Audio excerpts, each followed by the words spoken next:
Certainly the biggest crowd I've ever seen at Brands Hatch. The weather overcast and the wind dropping just before the start, so a threat of rain to heighten the drama. And what all the people had come to see was what was on paper, at any rate, looked like being the finest British Grand Prix of all time. Only 25 cars could qualify out of the 37 entrants, so that meant keen competition in practice.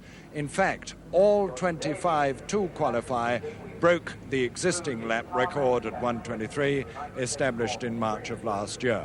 And in the final positions for the grid, only 1 second covered the 9 fastest cars. Ahead of them, 75 laps on the 2.65-mile full Grand Prix circuit, 199 miles to the checkered flag. 3/4 of the way through the season, this is the 10th in the series. You can see that Niki Lauda has a lead of 4 points over Clay Regazzoni. Fittipaldi, Jody Scheckter well up, having come up recently, and the rest of the field. Now, Niki Lauda is in pole position for this race, having brought the Ferrari 312B3 round towards the last minutes of practice yesterday in 1 minute 19.7 seconds, which by a curious mathematical coincidence is 119.7 miles an hour. The point is that he has broken the mystic 120. Whereas Ronnie Peterson alongside him in car number 1, the JPS 72E, 4-year-old design, modified right up to date, equaled Lauda's time of 119.7. He is 5th in the World Championship, as you saw, with 19 points, and he's really hungry to go. There's the 10-second board, 75 laps, 199 miles to the checkered flag. Niki Lauda in pole position alongside Ronnie Peterson. And it's Lauda leading. Clean start all the way, Lauda ahead of Peterson. And the field safely through paddock. Now up to Druids, and it's still Lauda in the Ferrari ahead of Jody Scheckter in second place. And then Regazzoni has got up well ahead of Peterson. So it's still Niki Lauda really putting on the pressure from Jody Scheckter, Clay Regazzoni and Ronnie Peterson as they go through South Bank Bend. Ronnie Peterson on the outside there ahead of Carlos Reutemann. There's Lauda looking for Scheckter with Regazzoni and Peterson, and Reutemann right on his tail. So it's car number 12, Niki Lauda with the Ferrari in the lead, and look at the lead he's pulled out as he storms through Hawthorns with Jody Scheckter on his tail, and then Clay Regazzoni, and then Ronnie Peterson as the field sweeps through Westfield. Now the short dash down Dingledale. Just look at that high-speed traffic jam. There's Graham Hill and Peter Gethin bringing up the tail end of the field. Coming down through Dingle to Sterling's now, and Niki Lauda's really putting on the pressure at this opening seconds and pulling away from Jody Scheckter in second place and Clay Regazzoni, and Lauda in the Ferrari has really got a flyer as he comes past the pits at 155 and more on the first lap. It's Lauda, Scheckter, Regazzoni, Peterson, Reutemann, and then Emerson Fittipaldi. And there you see the lead on the long straight where they're knocking 180 miles an hour. How much? Niki Lauda looking into his mirror there to see where Jody Scheckter is, and it's Regazzoni still ahead of Peterson and Reutemann and Emerson Fittipaldi. And look again at the gap. Jody Scheckter now opening out a gap ahead of Regazzoni, who's still holding off Peterson, and Reutemann just falling back a little bit. The rest of the field well strung out. Lauda through Scheckter, through Regazzoni, through Peterson on his tail. There's Reutemann, there's Emerson. There's Tom Price well up, showing that his practice time in the shadow was not just a flash in the pan, this brilliant Welsh newcomer to the field. And Niki Lauda really trying immensely hard, and with a disadvantage because he's got more petrol in his tanks than, for instance, the JPS, Jackie Jones. Yes, correct. The Ford engine certainly travels with less fuel, less oil, less water, in fact, probably than the Ferrari. But at this time, the Ferrari has been performing very well this year. Niki Lauda's driving in a very mature way, one of the most developed drivers over this year. The number 12 Ferrari there that you can see, beautifully controlled. Niki's controlled practice all the way through, in fact, but I think Jody Scheckter's obviously the only man in the position at this time to really compete with him. Jody Scheckter himself, and number 3, my old car, the Tyrrell Ford.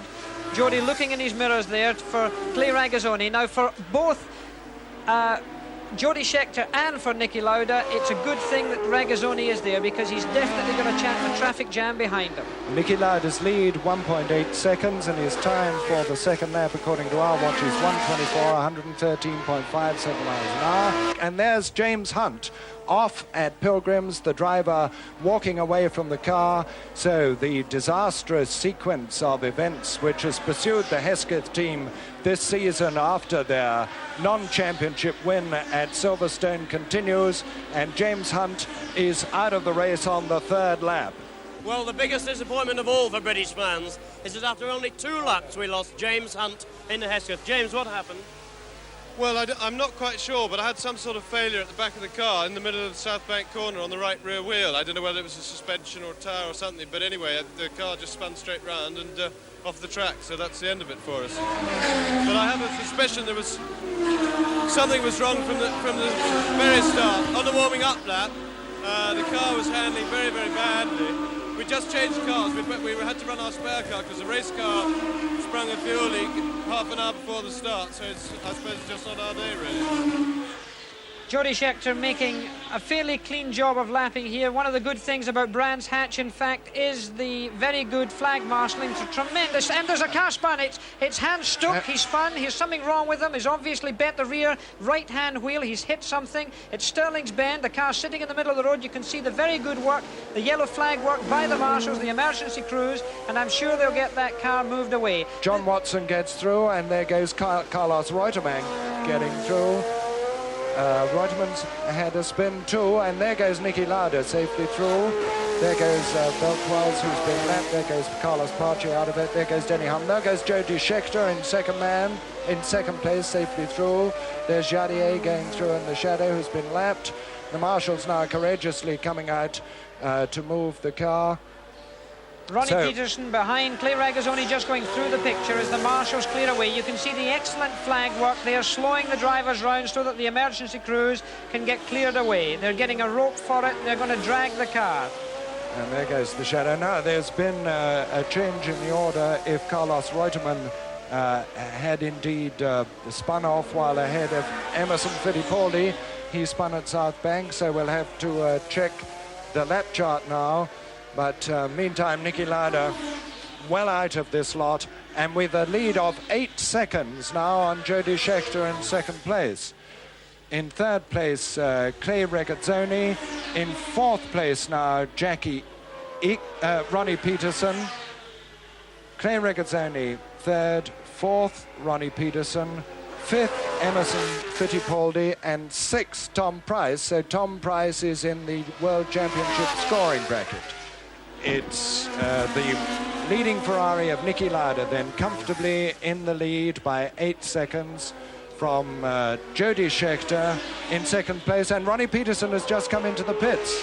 Now this is a very significant thing for the World Championship and obviously this race. Without Ronnie Peterson in that, there's a lot of pressure off of Clay Regazzoni, and this is an excellent thing for the World Championship as far as Ferrari are concerned, as well as for Niki Lauda himself and of course Clay Regazzoni. Obviously some despair down there. But nevertheless, terribly bad luck on Ronnie Peterson. It's Regazzoni, he's Clay Regazzoni in the pits, and he's got a puncture as well. They're changing a front right-hand wheel. Now, I'm sure it's something to do with the debris. That's 2 cars being in the pits in a matter of minutes. Migo's aerofoil has fallen off. You can see this. He's being black flagged because the aerofoil is, of course, a very dangerous situation. That could fly off, hit any marshal, even spectators, apart from leaving debris on the racetrack itself. Migo's BRM, obviously some sort of structural failure in the aerofoil. He's still going quickly. Of course, the car is unstable now. As he comes over the top at Pilgrims here, you'll see him in a few moments. He's looking in his mirror. He surely must have felt it. In this case, he should really slow down and stay off the main groove on the track. But he's going pretty quickly there, Jackie. I'm afraid Migo is a little insensitive at times to more than just his racing car, because this is no way. Look at it flashing around there. This could really cause an accident. Why doesn't he slow down? He could have himself off the road. He could leave that aerofoil in the middle of the track and be hit by a fellow competitor that could seriously damage a car, and of course the life of a driver is always in danger in a case like that. Meantime, he has been given the black flag with his number, which means that you come into the pits, and there's the leader coming out of Sterling's. There's Regazzoni going through Sterling's. There's Reutemann. So it's only about the length of the pit straight, really, between the two cars.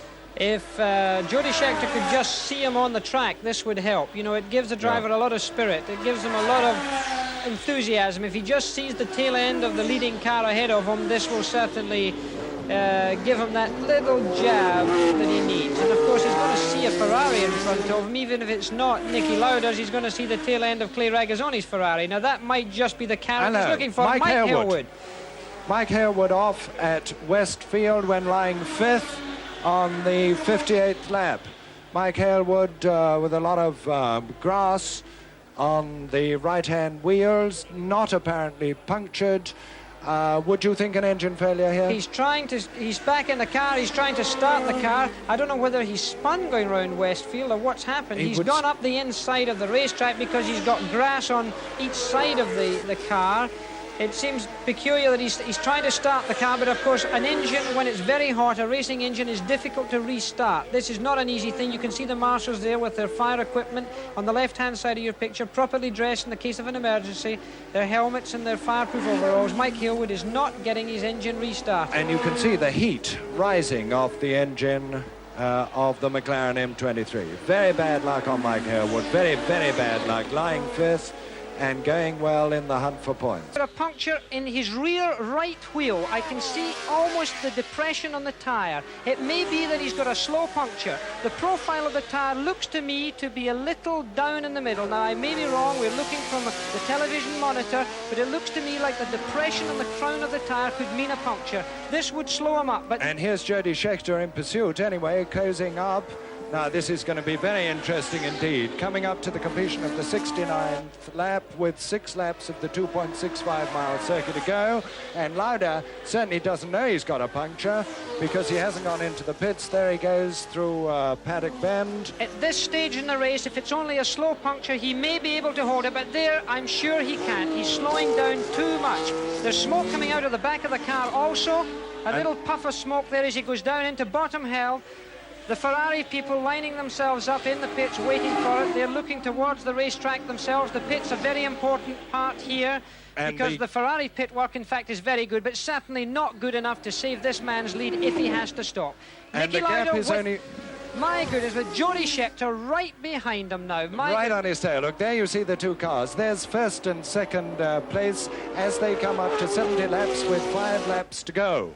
Now, there's Jody Scheckter in the blue Tyrrell, raising his finger to Nicky Lauda ahead of him in the red Ferrari number 12. Here's a turn up for the book. Nicky Lauda, who's dominated this race, but Jody Scheckter, who's really fought manfully to keep in touch and now knows exactly what the situation is, and that tyre is done. He's going to pass him now. He'll certainly pass him down. Nicky Lauda is going to come into the pits, I'm sure. Jody Scheckter, and he hasn't let him through. He hasn't gone across. He hasn't gone across. There he goes now on the outside coming into clearways. It's Jody Scheckter taking the lead with the Tyrrell at the 71st lap with 4 laps to go. The young South African Jackie Stewart's replacement in the Tyrrell team lives up to Ken Tyrrell's confidence in him and takes the lead from the Ferrari. Now, the big question is, will Nicky Lauda have to come into the pits with a puncture if that is the case, or is he going to soldier on in the hope of finishing? Because now behind him he's got Emerson Fittipaldi, although Emerson is quite a long way back on the McLaren M23 number 5. What a situation for Jody Scheckter and the British Tyrrell team. This is Ken Tyrrell. This must be a great moment from him. We've won the British Grand Prix before. Of course, there's somebody on the grass there. Tom Price going wide on the grass there. Now, here's Nicky Lauda, and there's Carlos Reutemann right on his tail now.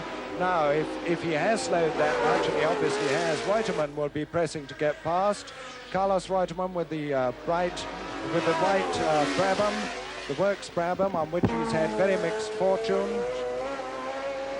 Reutemann is a lap down, of course, but he was fit earlier in the race. He had a spin, and the car's obviously in good song, and he's getting past the Ferrari. So the Ferrari is obviously in trouble. Nicky Lauda now really in trouble, and Carlos Reutemann is currently in 6th position. Now, I think it must be that tyre that I saw go down earlier on. I just saw the profile. Now, this is something that a racing driver must always look for in his mirror. It may be this that's causing the slowing down procedure of Nicky Lauda. It could be something else, of course. It's difficult for us to see from here. But he must stay on the racetrack. He's got so few laps to go that he can't risk coming into the pits. If he goes into the pits, there's an awful long time to stay in there. There is a puff of smoke coming out of the back of the car. Now, that could be almost anything. A very disappointing situation for Nicky. But he is still in second place, and Emerson Fittipaldi in the McLaren number 5 is only a few seconds behind him and closing up. There he is now on the right. There's Lauda on the inside, and Emerson Fittipaldi going past him, so he's now in third place. The tyres are smoking now. The tyre is breaking up because no tyre can put up with this. The tyre itself, you'll see, is smoking as he comes in. There's the tyre smoking. The left-hand rear tyre is starting to break up because of temperature. It's questionable now whether he can get even round to finish this race. I very much doubt it. He'll be on the rim before long. Now, he must stay out of trouble. He's got to be very careful. The tyre fly off the rim here. It could cause him a big accident because even at this reduced speed, he's still travelling very fast by road standards. What a desperate disappointment for Nicky Lauda, but what a turn-up for the book as far as Jody Scheckter is concerned in the lead. And now Emerson Fittipaldi in second place, and Jackie Ickx, to his great surprise, looks as if he's going to be third on JPS number 2. Meantime, there's John. He's gone on. He hasn't gone into the pits. Nicky Lauda hasn't gone into the pits. There's John Watson on his tail. This is really extraordinary. He's got 3 laps to go on the 2.65-mile circuit if he's going to finish. And if he's going to finish and score any points, he's going to be very pushed indeed. He's got to be very careful. The biggest problem here, in fact, is to keep the car on the road, because if that tyre comes off the rim, he's going to fly off the road. Now, this is right on his fingertips, right? He's holding on the edge of a major accident. He's got to be very careful indeed. This, of course, puts the World Championship in a real big change situation. Nicky Lauda, after leading this race as he has done, a great disappointment, but of course a great success story for Ken Tyrrell's team, who now find themselves very much in the lead with Jody Scheckter leading the British Grand Prix. They're on their 73rd lap of the 72 laps actually completed. Jody Scheckter in the lead from Emerson Fittipaldi. The Ferrari of Nicky Lauda still third, ahead of Jackie Ickx, and fifth is Clay Regazzoni, and sixth is Carlos Reutemann. There can be hardly any air left in this tyre. There's only around 15 or 18 pounds per square inch at the beginning of the race when the tyre is fully inflated. You'll see the tyre flexing because really there's no pressure in it.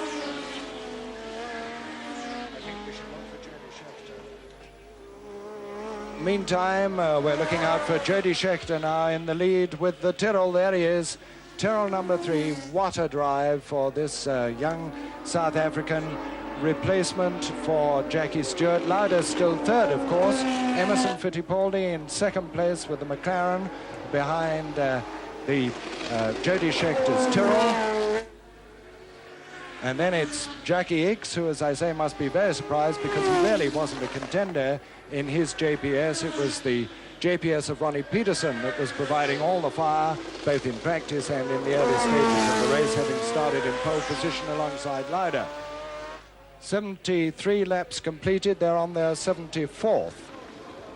And now Jody Scheckter reeling off the mileage. And here's Lauda coming up to Hawthorns with the tyre, the right-hand rear tyre, shredding off now. It's stopping, the tyre's stopping as it goes round there. You can see the tyre's beginning to slip on the rim itself sometimes. He's going very slowly. He's going to wreck the rear suspension in this condition. It's going to ruin the car. The car's going to break. The rear suspension itself, of course, in the Ferrari is pretty strong, but that tyre is finished.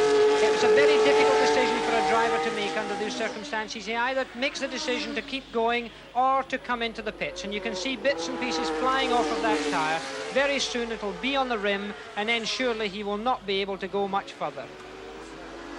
Meantime, Jody Scheckter is on his last lap in the lead as the Ferrari limps painfully on. It's Jody Scheckter. And Nicky Lauda has just lost third place to Jackie Ickx. Jackie Ickx has got past him.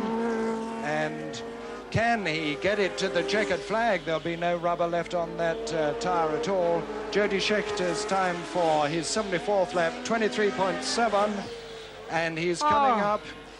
He's come into the pits after all that, and Jody Schechter's on his last lap, coming up to take the checkered flag in the British Grand Prix. Here he comes, Jody Schechter, on his way to the checkered flag in the British Grand Prix of 1974 in Tyrrell, number 3. There's the checkered flag, and Jody Schechter wins for Tyrrell and South Africa. Now we've got to see the second man home.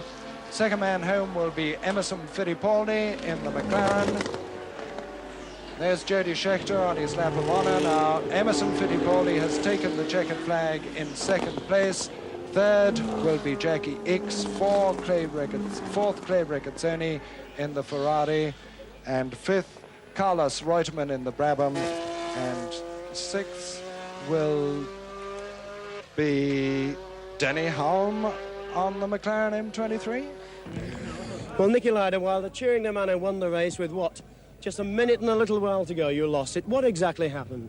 I just got a puncture in the right rear wheel 20 laps before the end, and the air just disappeared slowly, and that was it. You couldn't do anything about it. We were standing in your pit watching the signals. They were going to bring you in, then they weren't. You just had to come in at that moment, did you? No, I just tried to carry on, because I thought I'd lose more time when I'm in the pits. But at the end, just the tire, because there was no air in it, it just exploded, and I had to stop. Nicky, this really did look as if it was going to be the first Ferrari win since, Von Trips in 61. How do you feel now? Well, I'm very sad, but I can't help it, and what can I do in the moment? I can't do anything. The car was going perfect, we had absolute no problems. So I just did what I could do, and I failed. The team manager Ferrari here, Luca, this was terribly bad luck. How do you feel? Well, I think that Nicky shown today that no question he's the best driver in the world, because to lead a so difficult race as Brands for all the race in that situation is very important. And the Ferrari is a very good car. We were really very unlucky, and I'm sorry for him, because 3 laps to go he was in the lead of the championship. But I would like to point out strongly another thing, that I didn't like that somebody stopped him and didn't let him to go out before the end of the race, because he was able to make 1 more lap, and for us was important to make the 4th place in the race. Jody, congratulations on one of the most breathless finishes to a Grand Prix we've ever seen. When did you know you'd won the race? Well, when the flag went down. I never count my chickens before they hatch. You'd given a tremendous chase, Jody. Did you at ever time think you could overhaul Nicky Lauda? Well, at some stage in the middle I thought maybe I could catch him, and I pressed on as hard as I could, but I couldn't. He was really going well, and towards the middle, towards the 3/4 way through, I felt myself catching him. But then I think he slowed quite suddenly more. Now, according to our reckonings, you're about 1 point behind him in the World Championship, and the next race is Nürburgring. What do you feel about that? Well, we've never expected to be so high in the first full year, and the first year with Tyrrell. We're very pleased, and things seem to be going our way, although at the beginning of practice we had a lot of things going wrong, and we thought it was going to be a bad weekend. Well, Jackie Stewart, who's been commentating for us today, said that when things go badly in practice, things go well in the race. He's a bit of a prophet as well, isn't he? Well, he said at the ELF conference that he thinks I'm not going to win. He thought Nicky was going to win. He was nearly right, but that's the way it goes. Well, what they overlooked in the heat of the moment, and who can blame them, was that Emerson Fittipaldi, finishing in second place, neatly and surprisingly shot himself back into the lead of the World Championship table. And with only 1 point between Fittipaldi and Lauda, and then 1 point again to Regazzoni and Schechter, certainly it's anybody's championship, and the next round at the Nürburgring, Nicky Lauda's favourite circuit, right at the beginning of next month.